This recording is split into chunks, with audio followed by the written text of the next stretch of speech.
Me down to Tickletown. Hey, everybody, welcome into the Creed of Crypto live stream. My name is Boi Crypto, and I have here with me, as always, my friend and co-host, Crypto Ewok.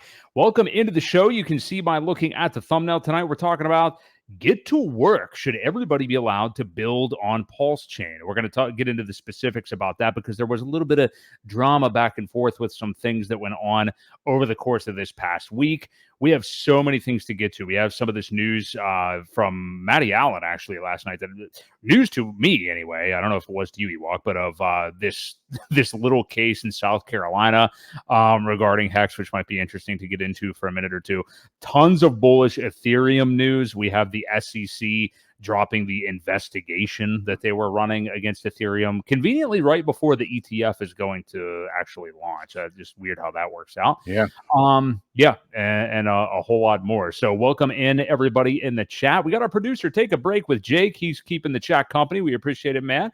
DJ and Moonboy here as always. We had Briz earlier in the chat, and I'm sure more are going to be pouring in as well, even though we are in a ridiculous heat wave right now. Where Ewok and I are. So I don't know if you're out there braving the heat as this summer rages on, but Meta Stang, welcome in. And yeah, Ewok, how are you? How are you feeling on this fine evening? I'm good. Unfortunately, I didn't get, my company didn't take Juneteenth off like yours did, but, just another day, another Wednesday. Yeah. Markets are still going sideways like we expected. Kind of trying to stay away from Twitter. I'm just trying to stay away from the toxicity. I check in, I see a couple things, I like a post or I scroll past it. I don't really say a whole lot. But yeah, we've got still some time to go. And I still think we're still in that shakeout phase, 50 weeks to shake out the weekends. I really think, was more, we said it before, but it really goes back to the timing of what Hex or when Hex was launched. And that makes a lot of sense. This is a completely different scenario. So yeah, that 50 weeks to shake out the weekends didn't have much to do with PulseChain, as we can see, because we're still going and we're still going sideways, but that's all right. We'll get there when we get there. Yeah, I don't think that we have had that discussion. I don't think anybody should have looked at that phrase as any kind of a concrete thing anyway. I mean, we're essentially with PulseChain, and we'll get into this obviously with the price action, but we are double bottoming right now. You know what I mean? Like, we know we haven't actually gone down to the exact bottom that we saw about a year ago, almost a year ago from now. But we're in that range. I mean, we're pretty much there. It's not like it's really that far down. So, I mean, that's where we're at right now. And it isn't unique to PulseChain, as we're going to get to. I mean, like a lot of the market, especially altcoins, are bleeding right now. That's just where we're at after the Bitcoin halving here. We've talked about Bitcoin the first half of this year being the most bullish thing that there was, and now we're seeing some things pull back. So we are on the precipice of the ETH ETF actually launching. So it's going to be very interesting indeed. Do us a favor, you guys that are here, like the video, please. Subscribe to the channel if it is your first time visiting Creative Crypto. We do this every Wednesday night at 6:30 p.m. Eastern Standard Time. So let's look at the market right now. So we got Bitcoin at 65K. It's kind of pulled back here over the last few days. ETH at about almost 3,600. It has very, very slightly narrowed its gap against Bitcoin. And we've really wanted to see some bullish action from ETH. We haven't seen like any kind of huge sell-off or anything after the ETF announcement. We've actually seen it crawl up against BTC a little bit, but we haven't seen anything like super bullish yet either. And, we've talked about the last few weeks, like, will we see that whenever the ETF actually gets launched, which I believe is coming on the 2nd of July here. I'm curious your thoughts on that. I mean, that's really what we're looking at. I mean, we haven't really been looking at BTC as much as we have ETH. I will mention real quick, I know you're not a fan of him, and that's fine as far as, him not being a fan of Hex or whatever and crapping on Richard Hart products. But Bob Lucas, I think, is very interesting when it comes to the Bitcoin 4-year cycles. And he, every quarter or so, I think, releases like a 40-minute video of like where he's at with everything. And he just released one the other day and felt very strongly about a normal right translated cycle at this point, because, as not that I think a lot of people would say that at this point, because we have seen Bitcoin cool off. We've seen things take a little bit more time. And he was thinking, like, he actually have a target of 200K BTC next year, which I think all of us would take at this point, which would be very cool. So that's his target, probably midway through next year, as far as the time frame. So I'm interested in your thoughts on the time frame here that we're seeing, because I think a normal cycle is starting to look more likely, and kind of where we could see ETH catch up with BTC. So what do you think here, Ewok? Yeah, as I've said before, I've never really been a proponent of the left translated cycle. I've said this is going to be the same until it's not, and it's still the same. We haven't seen much difference. We did see we did see a little head start with Bitcoin, only because of the ETF, which was, it's one of those black swan events kind of things, not in a bad way, but in a good way. So, we just got a head start. That's really all it was, but we haven't gotten back to that point yet. I mean, it heated up, and as you can see, it's cooled back down, and it's just, in this channel. So, while I'm seeing more bearish sentiment here on Bitcoin, now we're kind of seeing a little bit more bullish on Ethereum. So, we're still in a channel. However, the green candles are definitely more in favor than the red ones on the ETH chart. So, yeah, again, I don't think there's going to be a change until it's different, and by then we're not going to know anyway. So it's nice to have a crystal ball, but these markets still move the same things, the same emotions, the same washout, the same rinsing of people has to happen in order to get to the point where the liquidity is very thin. There's not a whole lot for sale. People kind of get the wind, and you start to see green candles, and then everybody apes in, up until you get to the point where you jump in a taxi and this guy's trying to tell you to buy Doge or something like that. So, at that point, you should probably take some profits, and, you're reaching, the higher levels during the cycle of that. And then it kind of rinses and repeats. So, yeah, nothing really new. I am seeing, like I said, I think because people are priming up for this ETH ETF, you are going to see that. And I still say, I'm sticking to my prediction that we'll be over 4,000 by, the 1st of July, which is really coming up soon. Yep.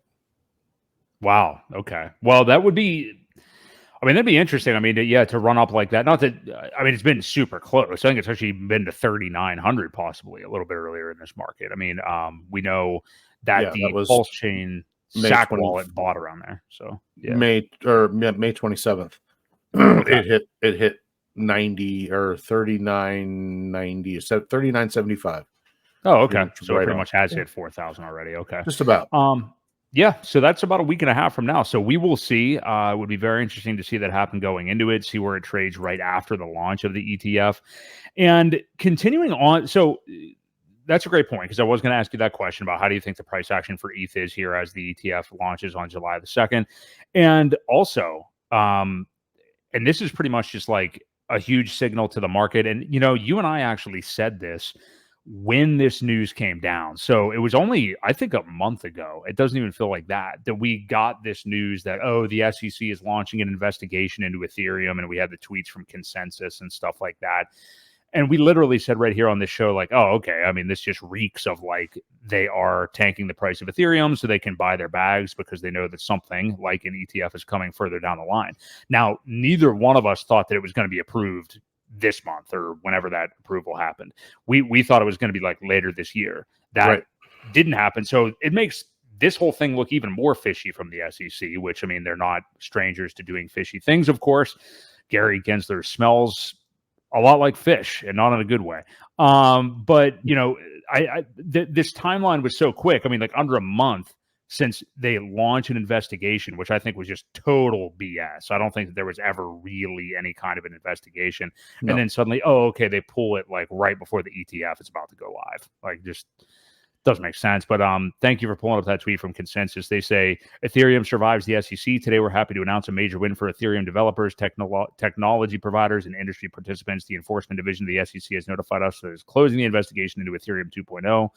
This means that the SEC will not bring charges alleging that sales of ETH are securities transactions. So there you go. I mean, ETH is not a security. I mean, something that Gary has said in the past on video, but we don't actually have the SEC pretty much coming out and admitting it. And I'm sure if you were to get an interview from Gary, you would find out that he would still give you some kind of backhanded thing like, well, we're not admitting to anything here, But yeah, what do you make of this? Because this is huge news, not just for Ethereum, but the industry. I mean, this is huge news for PulseChain. It's huge news for altcoins in general. So what do you make of this? Yeah, exactly. So you back up a little bit, and you makes you really wonder, did BlackRock have something to do with this? Did somebody that started these funds, did they have a little nudge? Did somebody get a couple favors?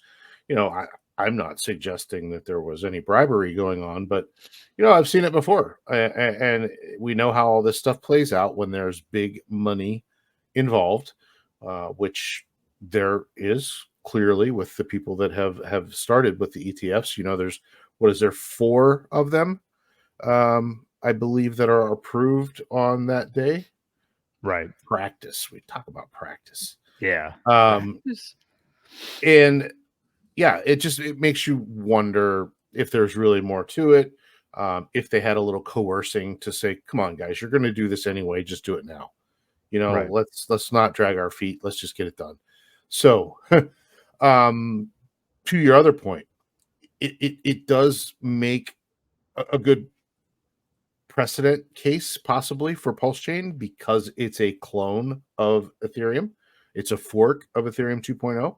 So, the things that make Ethereum not a security technically should also make PulseChain not a security because it was a fork of it. Now, will the sacrifice comes into discussion, the other, the OA holding the amount that it has not sufficiently decentralized. But again, it only has to fail one leg of the highway. So this could be very helpful as far as precedent goes moving forward. So yeah, it's huge. It's a big decision. And I do agree with you. If Gary were put in front of Congress again to answer questions, is Ethereum a security, yes or no? He still wouldn't answer it as no. Right. It's just the way they are. They still do not want to give clarity with anything. They're just saying they're not bringing charges alleging the sales are securities transactions. That's all. It doesn't. They still haven't classified it that way as a commodity yet. I don't think that classification has been made. Just that they're not going to bring charges. That's you kind of almost. I mean, I know it says it flat out, but you read between the lines there. They're still leaving something open, possibly for the future. Yeah, they're never going to say anything concrete like that. They're purely just making a move because they know that the ETF is coming in. And Gensler's not really long for this world. And I don't mean like something terrible is going to happen to it. But I mean, as far as like his position in government, I don't think so. Will be good to see him go for sure. But yeah, this is big. It's big for Ethereum. It's big for the rest of the market. So this is bull market stuff. I mean, this is basically like the gloves come off and everybody admits we're in a bull market now and the news all turns kind of positive. And that's where we're at. So very good. We just need the Ethereum price to catch up with some of this. So I think we're going to see that here soon. So really good news for sure. Let's move into the PulseChain ecosystem in terms of prices here. We talked a little bit about it at the beginning of the show. Looking at Pulse, we are at 4 zeros and almost up to a 4.6 now. We've really seen not good price action for ever, really. But back in March, obviously, is when we really had the big pumps. Now, though, we've seen at the beginning of this week, after another, I think it was a red weekly close, we saw Pulse fall back even a little bit more over the last couple of days, now rallying, of course, with the rest of the market on some of this bullish news that we've been seeing. So that is good. PulseX at 4 zeros and almost a 1950 basically. Incentive is at $2.35. We got Hex at 0055 and EHEX at 00133 basically. So basically all-time lows for Hex. and for the new one, the actual hex. Yeah, so if you want to pull up whatever chart you want to, I guess Pulse obviously always makes sense. We can look at the twin towers there, basically, of the chart. But yeah, what do you make of where we're at? I mean, like, we've obviously been bleeding for quite some time now, and again, the whole market is. I'm not like just picking on PulseChain or anything like that, but I mean, we are in a cool off period, hoping that by the time we get to the fall, we're already overall, and I'm talking ETH and them lifting all boats. I think that we're going to start to perk up definitely by like September or so of this year all around. So yeah, what do you make of where we're at right now? What do you think our time frame might look like here for Pulse? Yeah, more of the same. It's just it really looks like we've got to round that off. I mean, obviously it almost still looks like we're trending down a little bit more. I haven't seen a rounded off anything yet. So there is potential to come down to at least these support levels of the, 0.00040 almost into here where these support actually held. This would be the next logical point because we've already hit this support here for these candles. So yeah, the next support level would be this one right at the 4 level. And then again, if we do double bottom, you're looking down to the 3701 area. So yeah, more of the same. DGen Moonboy, he sent us a video this morning. One of the first things that was mentioned in it was a quote from John Maynard Keynes that says, markets can remain irrational longer than you can remain solvent. And I thought that was just very fitting for what we're seeing right now. And that's why markets actually people get shaken out. So, it was just very, like I said, looking at this just cascade of red candles made me chuckle when I read that little quote from him. So yeah, I thought it was pretty fitting. And he's definitely right about that. I mean, the markets in either direction can do things to drive you absolutely insane. And it's a matter of you being able to, just keeping both your hands on the wheel and not capitulating, basically. Yeah, it has been a very wild ride a very tough ride over the last few months for PulseChain for sure. But I mean, to your point, you said this at the top of the show, and we talk about this frequently. You said about like dodging things on Twitter, or like seeing things every now and then that you almost engage with and don't. I find that it kind of depends on the day, kind of where you're at with that kind of stuff. I mean, I don't really tweet. It's just not. I'm not good at it. I don't want to be good at it. It's just not fun to me, and it's just too much. But I do value for sure some of the content that some guys put out. Obviously, some people are just like infighting and stuff. We'll kind of get more to the infighting thing here, I think, in a bit with some of the topics we're going to talk about. But it really depends on the day. Like sometimes I can see stuff on there and it just rolls right off my back. And then other times it's not like it gets to me to where I'm like sitting there. I'm never in a zone. I'm rarely, I should say, in a zone. I mean, we're all human where I'm reading it all day and pissing myself off further. I mean, we all have bad days where like you accidentally fall into that trap, I think. But some days I'm able to just like see it, move on. It doesn't bother me or anything. And then some days it's like, this is just turning me off. I don't want to see this stuff. You know what I mean? It just depends, I think, on what else you have going on in your life that day, Sure. Moods can definitely affect how you're interpreting the tweets, right? For me, this being my this is my second bear cycle, I guess. Right. Wait, yeah, this will be the third bull cycle. So my second bear. It rolls off my back pretty easily. Like I don't pay it a whole lot of mind. I try not to get myself involved with any of it.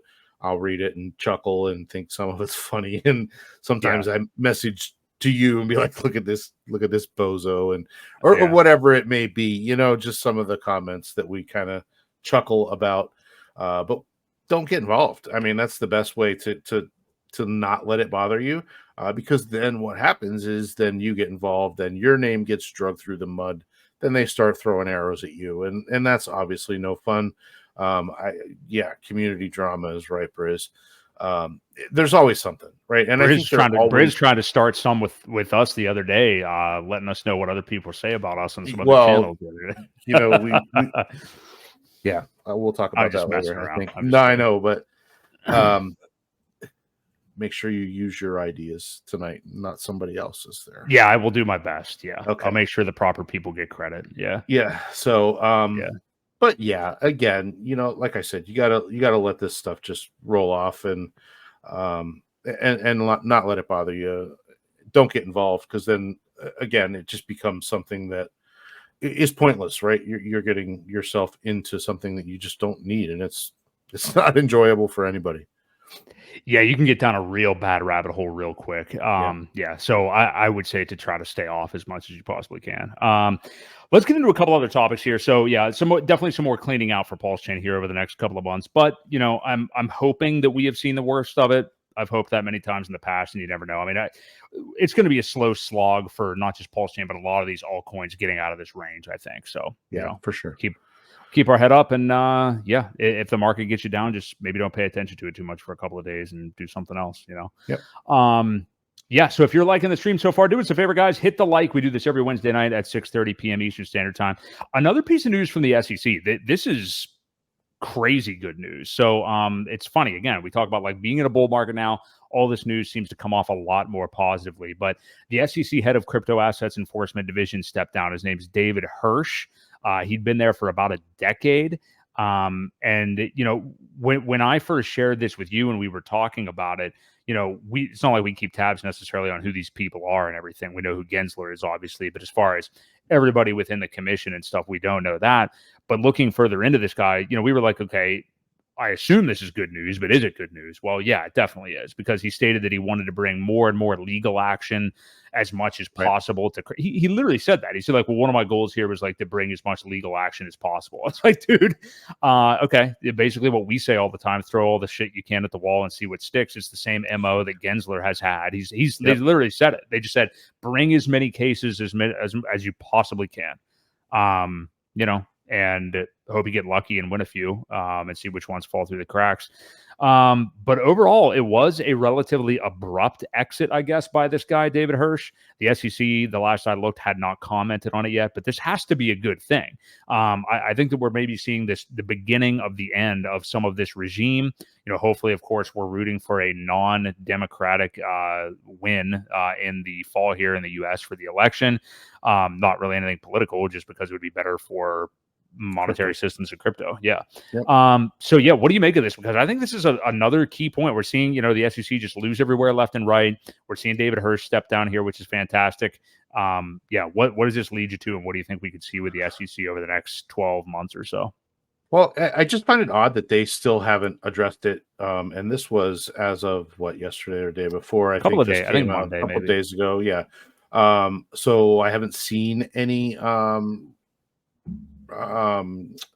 them addressing it at all, nor have I heard about any kind of person stepping in to replace him. So yeah, but it's good if the guys that are willing to, again, like you said, throw shit against the wall, see what sticks.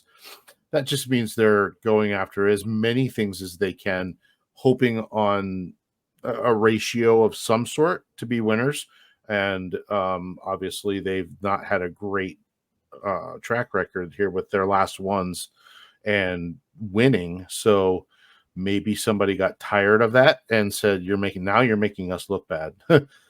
Is kind of the way I saw it, because apparently this is the guy that was in charge of gathering those together to do that, because, you know, it was his quote. Where was it? It said something about Hirsch was adamant about the SEC's willingness and emphasis on legal action.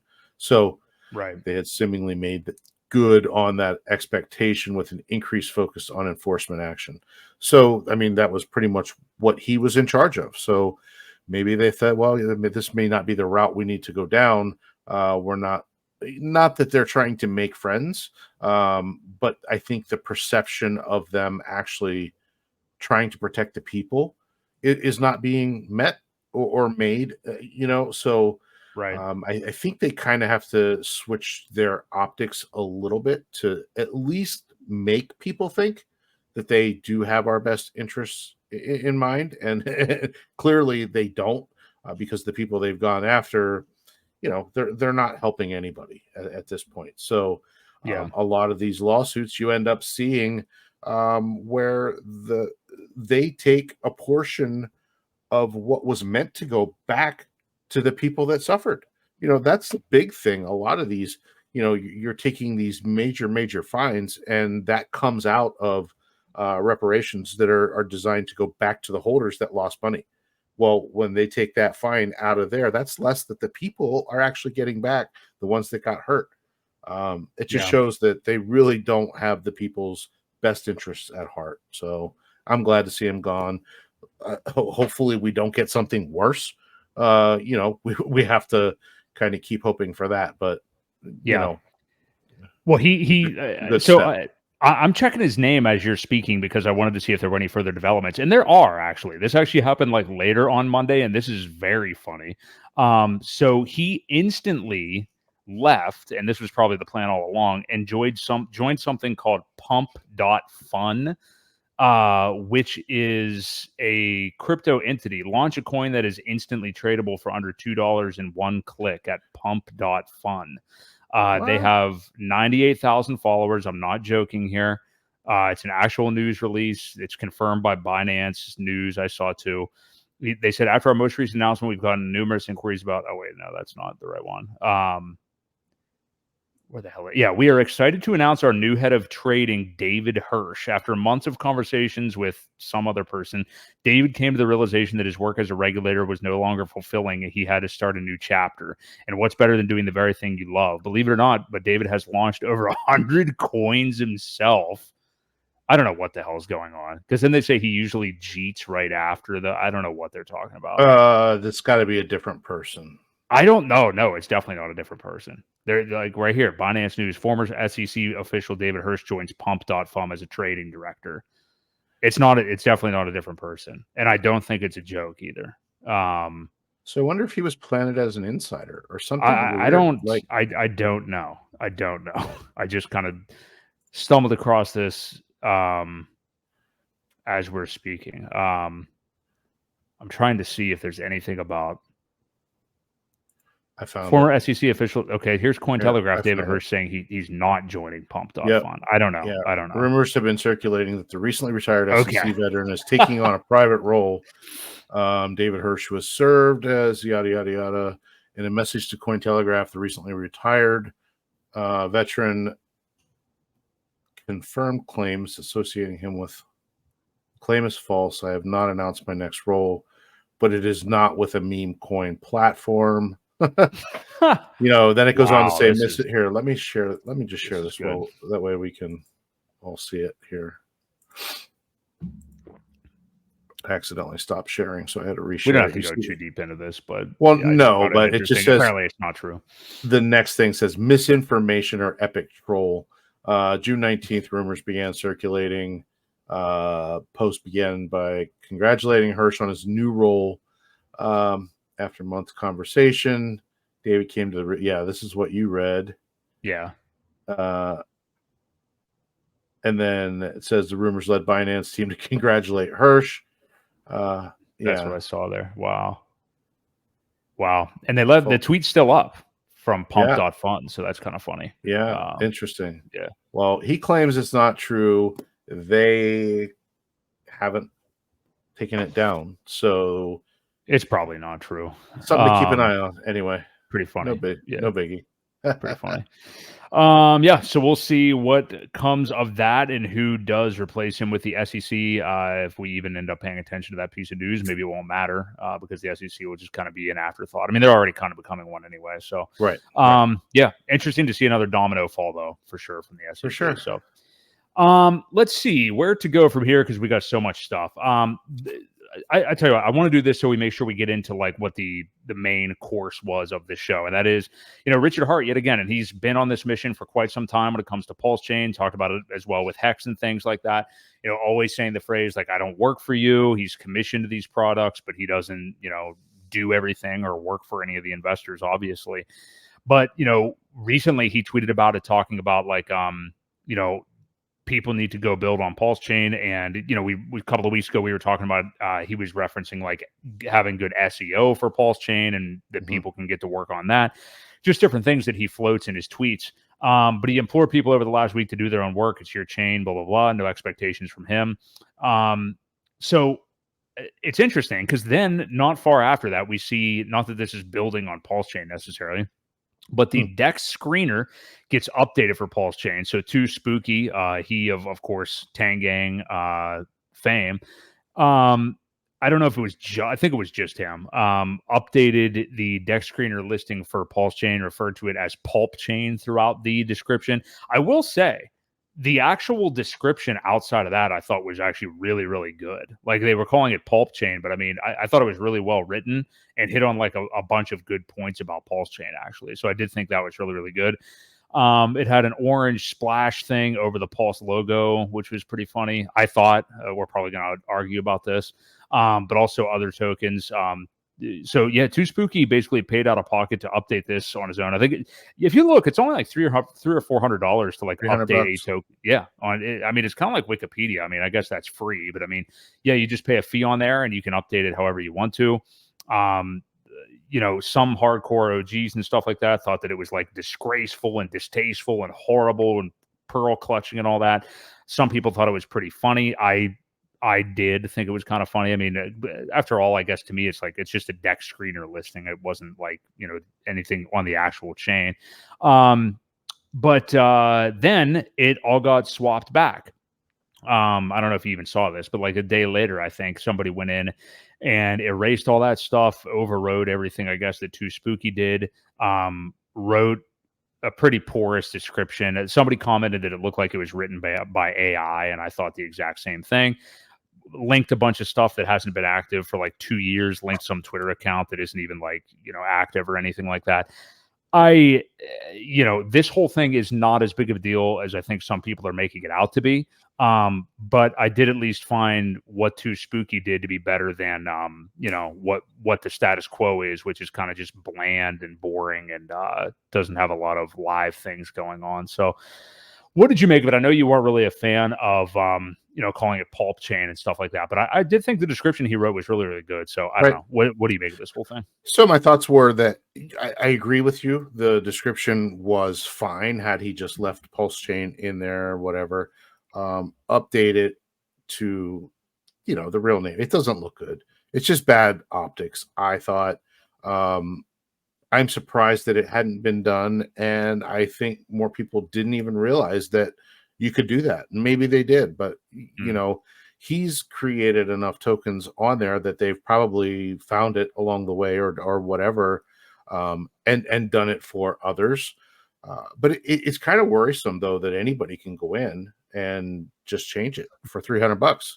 I mean, you're going to start a war back and forth on some things that, you know, if you want well, let's just use, for example, something that is in the middle of a takeover, right?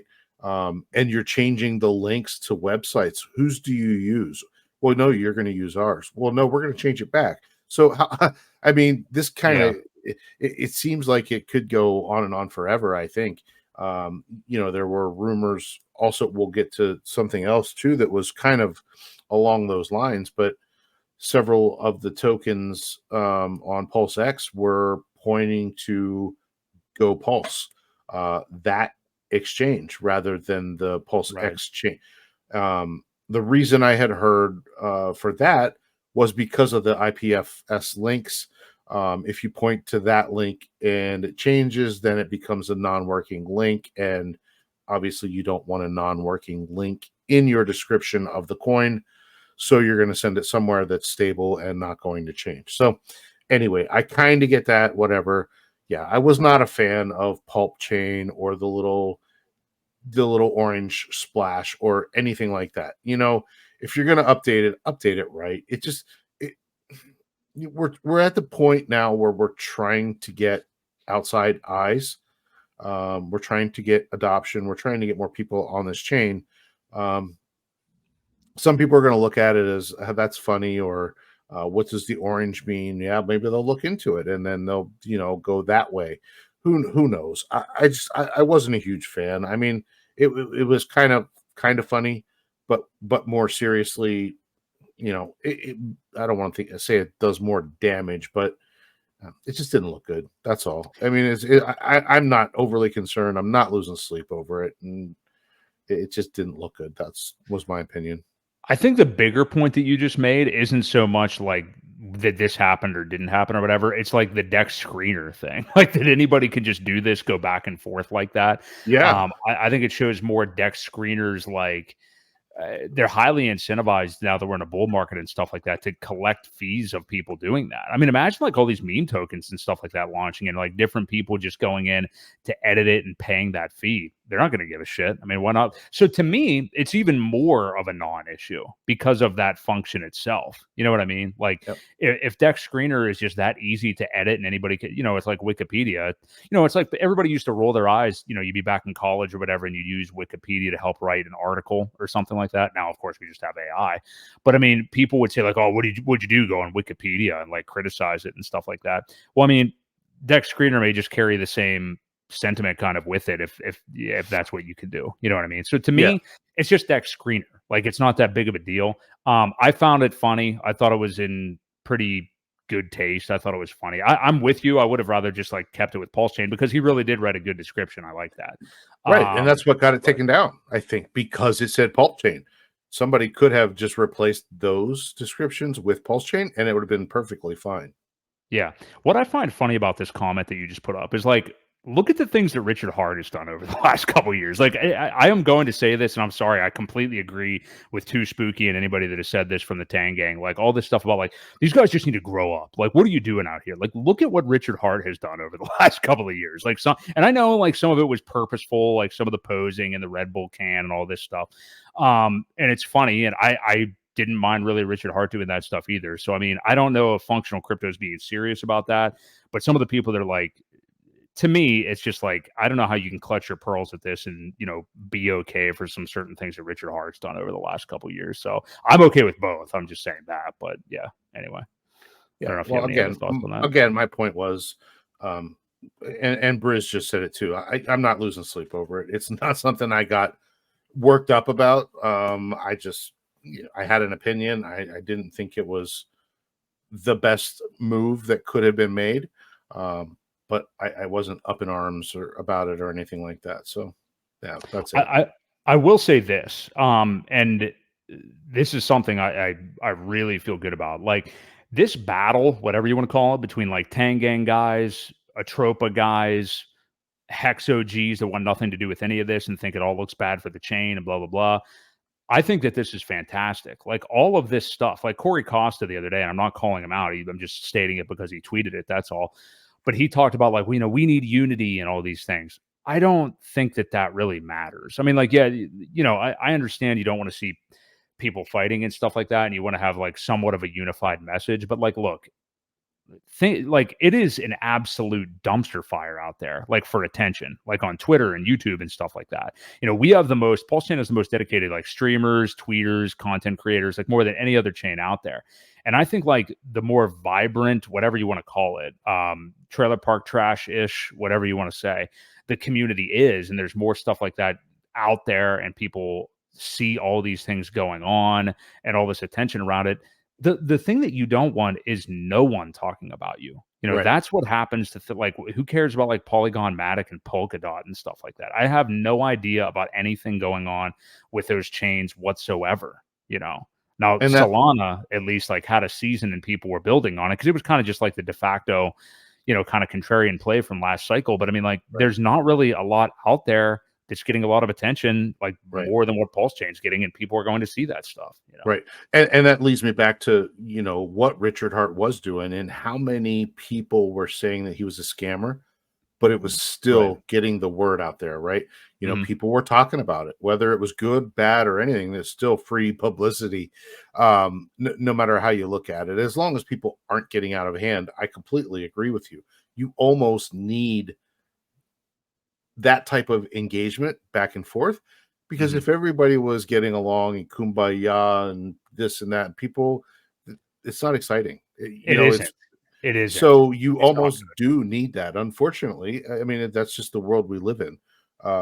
You do need that type of um, friction. I think friction friction is the word. and competition, and our group is better than your group, and here's why. And it really, it does stick out, and people Mhm. are drawn to that. People are drawn to the drama. They really are. And like I said, no advertisement is really bad advertisement as long as you're getting the word out there and people are looking into it and be like, what's going on over here? Mhm. They're looking. So that's first step. I feel really fortunate that all this stuff is going on, while prices are down. You know what I Sure. mean? Like before the retailers really come in and ETH gets to a certain price, we may see some funds being rotated in and stuff like that. While we're Yep. here right now, I'm just glad that this whole thing is being built out, really. And Yeah. you can hate Tang Gang, you can hate the Atropa stuff, whatever. I definitely don't hate either, and I'm exposed to both of them. But I just think that this kind of passion is something that's going to really help us thrive as the bull market gets raging on. You know what I mean? So Yep. Agree. I'm in favor of it. Anyway, so let's transition on to this. So this was really interesting. We're going to start getting into some nuclear herbs, legal stuff here in a moment. But Richard Hart the other day, and this is kind of fascinating because we've only really seen him acknowledge publicly, like on Twitter, the SEC case, I think one other time. If now he, of course, has gone on tweet storms about like crypto regulation, crypto lawyers, tweeting out tips and stuff like that, citing case law and all these things. We've seen that just kind of in a vacuum, not talking about anything specific. But we really only saw him reference this SEC thing back in January when he announced, and it was a very bullish day, and people got really excited about it. We saw a lot of money bridging in and stuff. But when he announced that, like, he has a team of 11 lawyers, he's taking on the SEC to fight for crypto and everything, we really hadn't seen him acknowledge this until this tweet on Sunday, which I thought was interesting that he did do it. And I'm curious, I guess, as to why. I'm not saying he shouldn't have. And it wasn't, anything crazy. It was just kind of a short tweet. He said, I don't know if you have it out. Yeah. He says the next exciting step in the SEC's lawsuit against the open source Hex, PulseChain, and PulseX publishing code and I is the SEC's response to the motion to dismiss. It's due in just a few weeks, July the 8th. Then our response to their response is due a month after. Code is speech. It's interesting. I don't Yeah. know. I saw somebody commenting about, like, is he trying to help make people more aware of the time frame? Which I think is, I mean, clearly he's talking the time frame here, and maybe airmailing something or trying to. We always talk about like the code that's within his tweets and stuff like that, and what he's really trying to say. But yeah, what do you think his intention was with this? And then we'll kind of like galaxy brain it a little bit more and look at what nuclear herbs then just did say after it. But yeah, what I don't know. I was surprised to see him tweet this myself, and I know some other people were too. So what did you make of it? Well, I mean, I really think he's just saying things are possibly going to get exciting. Um, pay Mhm. attention to where we're at, kind of thing. Let me see here. Yeah, it's like just a few weeks. There you go. So he's saying, things are about to get exciting. I didn't read more into it, like on that day something, funds are Mhm. going to be deployed. I'm not seeing that in this. Yeah, I think he's just, by him saying exciting step, he may know something. He may, his lawyers may know something. I doubt the SEC is showing their hand yet at this time, right. but they could have a very good idea. There could be some discussions behind closed doors that, obviously we're not going to know about those or be privy to them at all. But um, he does say then our response to their response.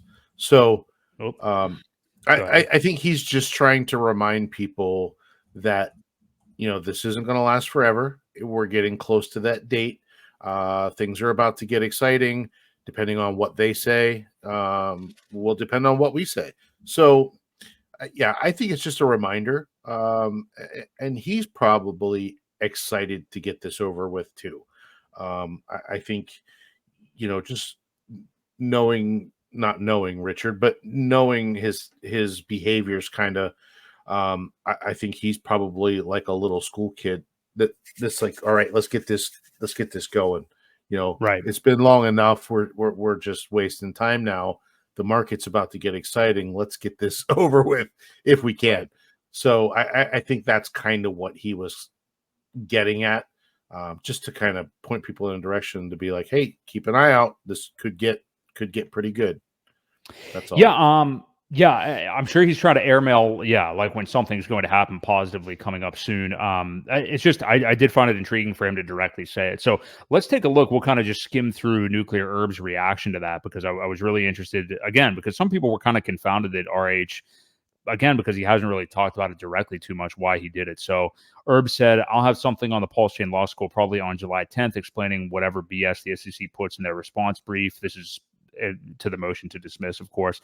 He said, I don't often make predictions because I've been surprised too many times in the past, both good and bad, both by good and bad lawyers, but I'm going to go out on a limb here and make a few based on nothing but my gut feeling and the tone of some of the SEC's previous filings.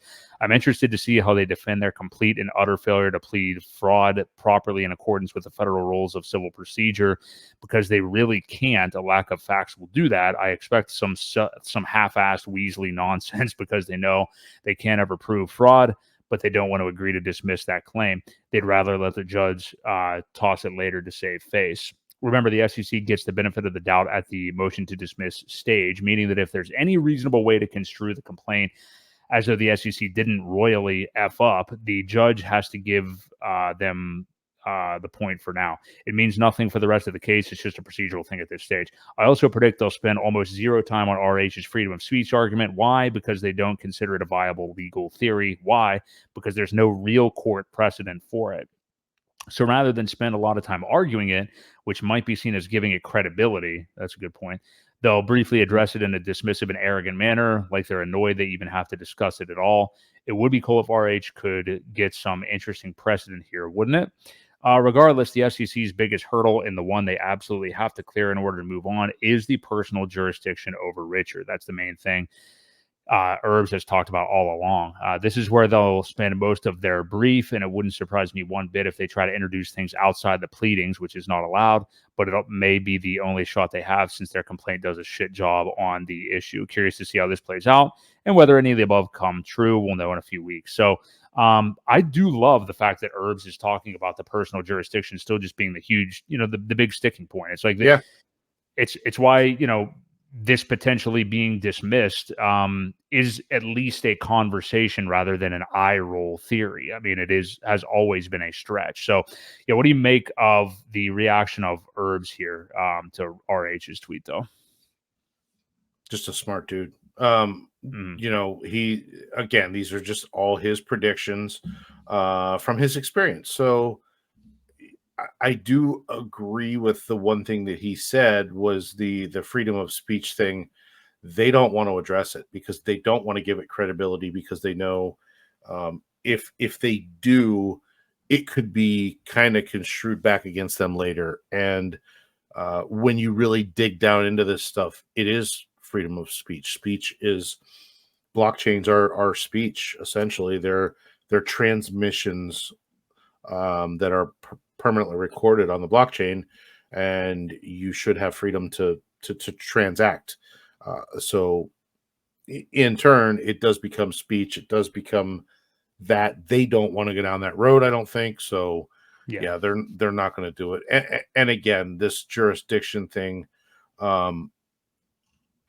is going to be the biggest thing. If they can't prove jurisdiction, then the other one goes away as well, which we'll talk about the other one from South Carolina. Right. But unfortunately, it's happening first. So, that's kind of where we're at right now. He's so well thought out. I wish, well, we'll get to that when we talk about the other thing, but I really don't have much to add to this one. You pretty much read through it. He's very to the point. There's not a whole lot of takeaways because he puts it all out there. He doesn't leave a lot to question of what he's thinking. So yeah, I just think, you know, he'll give a nice response there on the 10th, and I'm sure it'll be well thought out. We'll see a interesting rebuttal from him. Looking it's going to be. to it. Yeah, I'm really excited to see the responses from the SEC and the response back from RH's team. So, going to be very interesting to see how that plays out. Because I mean, if this whole thing goes away based on the jurisdiction argument with it, which if this is news to you or you don't know why the jurisdiction thing is so big, it's basically because the SEC just cited that Hex was purchased by a lot of people on Uniswap. Uniswap has at least one developer that lives in the Southern District of New York, where they are, you know, and at least one investor within Hex lives in that district too. And again, I mean, the joke I always make is, I mean, you could probably say the same thing about Omaha, Nebraska, or wherever else in the United States. So it's just a very, very large stretch. And of course, RH, not somebody who lives in America either, and did not live in America at that time. So, so we'll see. I mean, we've always it still was even questionable whether they even actually ever served the guy. You know, I mean, that was actually in huge question for quite some time. But eventually, go ahead. No, continue your thought. This is Richard just tweeted something that's going to kind of lead us right in the South Carolina thing, I think. Yep, exactly. Yeah. I just saw that too. So yeah, and that was pretty much where I was at with it. So interesting to see him acknowledge that stuff. And so this whole new wrinkle, and we'll get into this little lawsuit in South Carolina that I did not know anything about until last night when Matty Allen and the boys Brizology, I know you've been in the chat tonight. You were on that stream last night too. But Johnny Chaos was on there for a bit, Crispy Man and Toby Wan. But yeah, Matty Allen talking about this frivolous lawsuit from a kid that, and I'm not going to get into same thing. And I kudos to you, Briz, if you're still watching, and you guys that were on the stream last night. You guys specifically said, like, don't go out to try to dox this guy. Don't go out and try to ruin his life or all this stuff, which unfortunately some people did do. I saw, which really sucks. But when you fight back that way to somebody who's fighting you, like the way that they are undercutting you and fighting in this manner, like, it doesn't help matters to just match it that way. But anyway, aside from that, so this lawsuit out of South Carolina, this kid basically, this is public knowledge basically, but he lost like $400 investing in Hex, and is trying to actually file like a class action lawsuit in response to this. And again, anybody can sue anybody. It doesn't really matter. You can claim anything and sue somebody. You can do whatever you want to do. So kid hires an attorney, and whoever that attorney is, like, makes that lawsuit. And apparently this coming Tuesday, so like 6 days from today, is an important date in that case. I don't even remember what exactly it is. I think it, like, a judgment could be entered or whatever. And I don't even remember everything that the kid is alleging, but basically that it's security and stuff like that. But again, this is on the state level. It's not federal. It's not the SEC. But to kind of give some outline here, in case this is news to anybody, I would encourage you to, in addition to us, watch that Matty Allen stream from last night, because those guys covered it really, really well. If something would happen in this little wee lawsuit in South Carolina, that would definitely not deem anything a security, or the call Hex a security or anything. Right. All it would do is give the SEC a little wee bit of ammo to say, like, oh, well, this judge potentially in South Carolina deemed it to be a security because the lawsuit by this kid went unopposed. So we've got that little feather in our cap. That's basically what it would be. That doesn't even necessarily mean that the judge in the actual case would err on that side of it or anything. And I'm sure RH's attorneys are well aware of this and have plans about that anyway. But again, Matty's stream last night was centered around getting a large amicus brief to be filed by an attorney that he's already contacted and is willing to do this work apparently in South Carolina. I'm not here to talk about, like, let's shit on Matty for, trying to get money from Wales and Hex to pay for this or anything. I'm not really interested in that. I'm behind this effort, and I think it's fine. I've talked a lot, but let's get your thought on what this is, Ewok. Because again, I didn't even know about this. You probably just found out about it as well. I don't recall this. It was filed in 2022. But what do you make of this? The Matty Allen, looking to get, because right now the reason that Matty's doing this is because there is no opposition to this kid's lawsuit. So Right. I don't know. We'll look at Nuclear Herb's reply to that as well to color in the pages a little bit. But yeah, what do you make of this thing? Well, I think the biggest takeaway is the default has been entered against him after the court somehow authorized service by telegram message, tweet, email, and some other way of contacting him. Right. He never even acknowledged it, replied, nothing. So did he see it? Well, we don't know. So how do you? That's my biggest question: is how do you hold somebody in contempt if you didn't properly serve them? With the SEC, he did acknowledge it. He did get a team of lawyers. He did appear when they were supposed to, things like that. But what if he really didn't? Like, how does this even exist? That's my first question. If you don't serve somebody properly, you can't bring them to court. You can't expect them to be there. I don't understand how this is even allowed to continue. Now, again, this is a state thing. My original thought when I saw all this is, why aren't we paying Nuclear Herbs to write us some sort of amicus brief? I think he's not down there. It doesn't matter. It doesn't matter. Not? He doesn't have to be from South Carolina.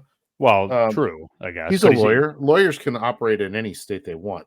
I think I would rather see him get even if it's half off. He could probably take the time to write it for 50 grand. I would rather see somebody like him and his knowledge and thoughtfulness, who knows about it, write this rather than some half-assed lawyer in South Carolina just because they're there. That was my original thought. Okay, I don't think that's what's going to happen. Like, to my knowledge, and what Maddie said, and I think he is correct. You do need a South Carolina attorney to file this. So I don't think the intention is necessarily, well, maybe it is, for that guy in South Carolina to write it all. Like, I'm sure it's like, hey, look at the one. Well, what? Like, he's not allowed to look at the one that was filed in the SEC case. Like, I'm sure he's going to have resources. Well, I'm sure it's not going to be like, hey, figure this out, dude. We don't know. You know what I mean? Sure. I just think he has to file it. That's all. He can use that one as as a basis to probably start with, and who knows, he may just submit that and under his name. The problem is, I think, the cost, and again, the problem is when this was brought up as well, is when you ask somebody that something needs to be filed by Tuesday, that means they have to drop what they're doing and put their other cases on hold, and that's gonna be expensive, right? You're taking their time away from other things. So, yeah, I don't know. I feel that if Richard did know about it, he would have had somebody from his team address it, or at least request a continuance on it until after this case started or whatever. He's already paying them. I don't understand why. Maybe none of them are from South Carolina. He didn't want to add anybody else. Who knows? There's a lot of things that could be, why did this happen, or whatever. But I don't know. I don't see much coming of it. I really don't. This guy bought the top, probably sold the bottom. He didn't lose that much money. Right. And Nuclear Herbs even says, SEC Rule 5 and some South Carolina securities laws that he's never even heard of would be on the table. So, yeah, it seems like some 2-bit lawyer is just trying to get a class action lawsuit to see what they can get out of this. And I don't know if you just let it go. What does it really mean? Because once the federal thing is settled, then that probably causes precedent of that one to be thrown out, or give it some merit if we were to go that route. I honestly think this is a waste of time because So you and Briz, this is kind of what Briz was saying on the show last night. I saw. You think it's a waste of time to even take it on in any fashion? Oh, well, I mean, I think you get someone to go in there and say, there's a current case right now. We need to push this date out to see what happens with it, and that's it.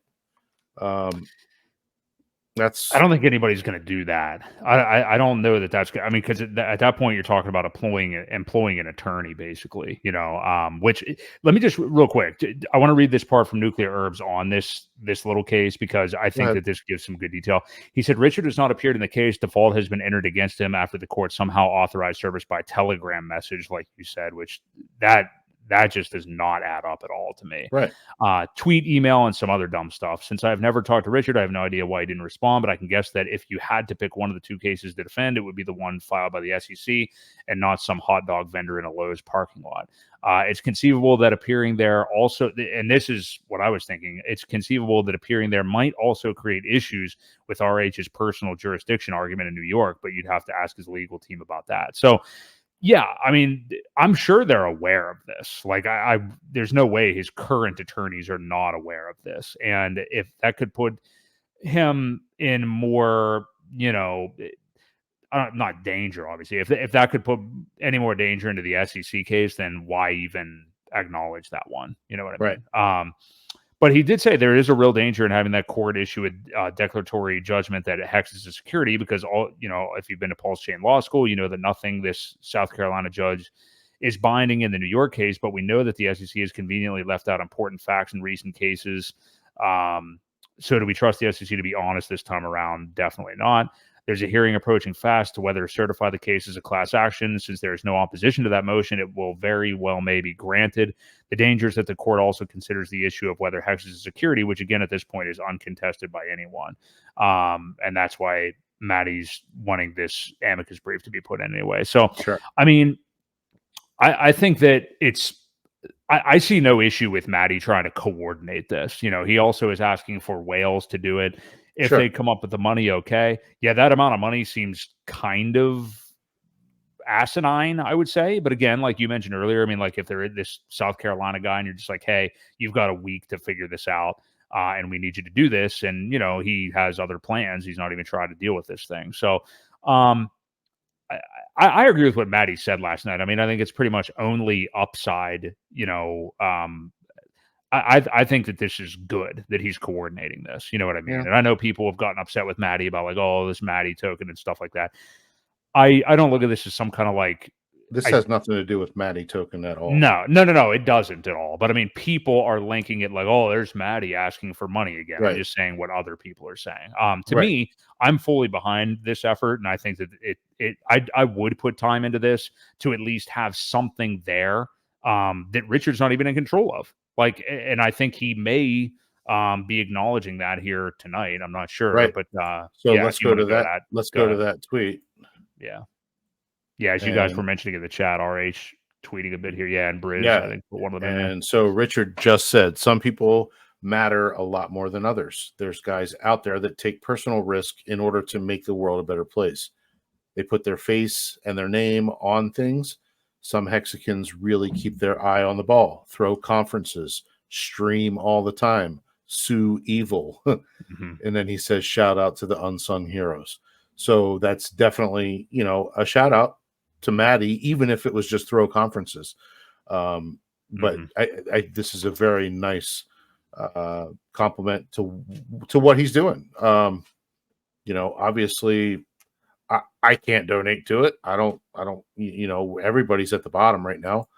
I could throw $100, $200 in probably and not really worry, but it wouldn't be more than that. And I don't know how far that would go. Right. But I agree. I don't disagree with what Maddie's doing. I just think it's a lot of money. And to what end, so yeah, I get it. Yeah. This has, and to the people out there that are like, oh, Maddie's scamming money or whatever. I've never believed that Maddie has taken a dime from anybody in bad terms. I know even when he was doing the conferences, he was figuring out how much it cost him. That's exactly how much that he wanted to raise. And if he did have extra, he gave people extra stuff in their goodie bag kind of stuff. You know what I mean? So he Yeah. made sure people got the value of what he raised back, and didn't make anything on it himself. So yeah, again, shout out to him. He goes over and above all the time. So I don't think there's I agree. anything malicious about what he's doing at all. I agree. It definitely seems expensive. But we're not really the ones paying it. So, and again, Maddie's just asking for whales to do it. I mean, they could not. Maybe they won't step up. I don't know. I don't know. I mean, I know. Yeah, It's and public. what happens if they don't? Chat. Right? I mean, Yeah. what happens if we don't raise the money? Maddie's not going to put it up himself. Right. And does the lawyer need to be paid before he even starts? I'm sure at least a good I would. sum. Yeah. A good retainer, right? Yeah. Something to get started with. So Yeah. yeah, I mean, this is already Wednesday. He's got 6 days pretty much, or I guess probably 2 or 3 days to collect the money so that this person can get working on it. Again, it's very last minute and it sucks. Yeah. Well, it is what it is. I mean, like, I didn't even know about this. I don't know how many people did or how long it was. I mean, for this to kind of come out of nowhere that this is happening on Tuesday. But yeah, anybody that steps up to contribute to that, and if they can get it done, I think that's amazing. I get it though. I get where Briz was coming from last night. I get where you're coming from tonight, Ewok, about saying like, who cares about this non-issue or whatever. But I mean, we're not doing any work. I mean, it's Maddie just asking to pull some money together to have somebody enter an amicus brief. So, I mean, yeah, I mean, it would be better for this to just be squashed or at the very least contested in some way, Sure. if it isn't already. I get that. You know what I mean? So, yeah, it'll be interesting. Yeah, didn't even know about it, but we'll see how that kind of turns out. But yeah, I don't know if we have anything else. I know Richard continued to tweet after that, but I think it's a little bit different topic wise. So I wanted to see if there's anything else we want to wrap up on. I know I got to head out here in a moment. I think you probably do too. I was just going to say earlier, not to go back on a topic that we kind of finished up with, but I did want to say, I don't know where the guy went. Is that the new tweet that Richard just put out? If you want to go through that, you can. I was trying to scan it well. Yeah. Well, so he goes on to, when people buy coins you don't hold, often your coins don't go up in value. When others trade coins you hold for other coins, your coins often go down in value. When people launch coins that compete with your coins often don't go up in value. It says one must not rest on one's laurels. If you want to win, you usually must do the winning. If you don't pluck the weeds from your garden will be harmed. What messages? There's a few other ones in there. There's like 6 tweets in that, I think. Yeah. But yeah. Anyway. Oh, well, there's a couple. Yeah, I see that now. He says, when people show coins specifically targeting holders of the coins you hold, your coins often go down in value. When people advertise coins that you don't hold, your coins often don't go up in value. When people only sell and don't buy, it's likely to move price down, not up. So what do people often do in crypto? They tend to amplify messages that might increase the interest in things they care about and de-amplify messages that might increase interest in things they care about. Often by follow, unfollow, block, ghost worked great for Bitcoin. Despite inferior tech, inferior fees, inferior throughput, inferior features, inferior security, I can't say inferior this many times, and a whole bunch of inferior things, the founder abandoned it, you name it. Its toxic maximalism kept people trapped. It's into gains, it seems. Interesting. You said the laurels one. Then he goes on to say one must also be mindful of what media they consume. For you feel what you focus on, and if what you are constantly bombarded with is Sucksville, you're going to have a bad time. As you have a physical diet, you have a mental diet as well. Be mindful of what you eat. I mean, that we talked about that earlier tonight. That last one, we did. Yeah, but what do you make of it? What do you think he's focusing on primarily here? And what do you make of this as we get a? Well, I know exactly what he's saying. He's saying, you guys are focusing on the wrong thing. If you want this ecosystem to go up, you're buying a bunch of other shit, and that's not going to happen. That's exactly what he's saying. I mean, yeah, are you seeing a different I mean, message? I don't know if that's specifically what he means or not. I'm not sure. I mean, I think it's going to go up regardless. I mean, I still think the ecosystem is going to go up. I mean, I definitely understand. And again, I don't even know that this is what he's talking about. But if he's talking about like, oh, you shouldn't be buying things other than Pulse and these the other things that are being built on the chain, maybe that we talked about tonight. I mean, I don't. I don't know. I guess I don't agree. I mean, if there's action on the chain and people are having fun on the chain, I think that's going to be a good thing. But again, I don't even know if that's what he's talking about. I don't know specifically what angle of it he's talking about. Well, he says if you don't pluck the weeds from your garden will be harmed. What messages are you amplifying through your follows? That's yeah. I mean, I guess really it think depends. that's what he's saying. I think it depends on what your definition of negativity is, or like what isn't useful or what isn't helpful, I guess. I don't know.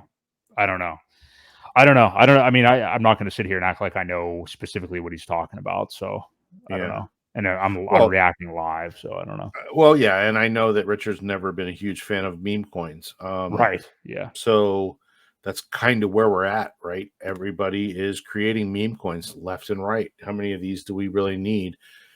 And how many people are going to be able to get out on the plus side? It's a net zero game.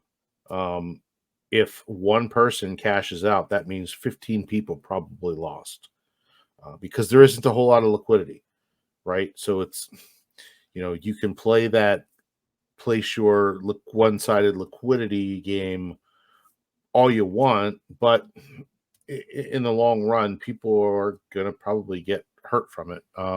They're all that way. So I really think that's what he's basically getting back to the basics of what got us started.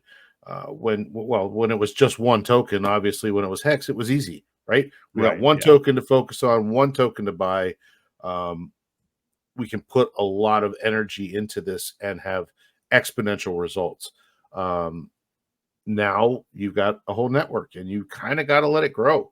You're going to have to let people get hurt. They're going to have to learn their lesson and be like, damn, I wish I wouldn't have sold all that Pulse back then to buy this token that ended up getting rug pulled or went to zero and just never came back, kind of thing. So it's you got to have that kind of course, the natural course for people in every cycle. Now, is that really what he meant? I don't know. We'll have to wait and see if there's more to this or not. But I really think that's what he means.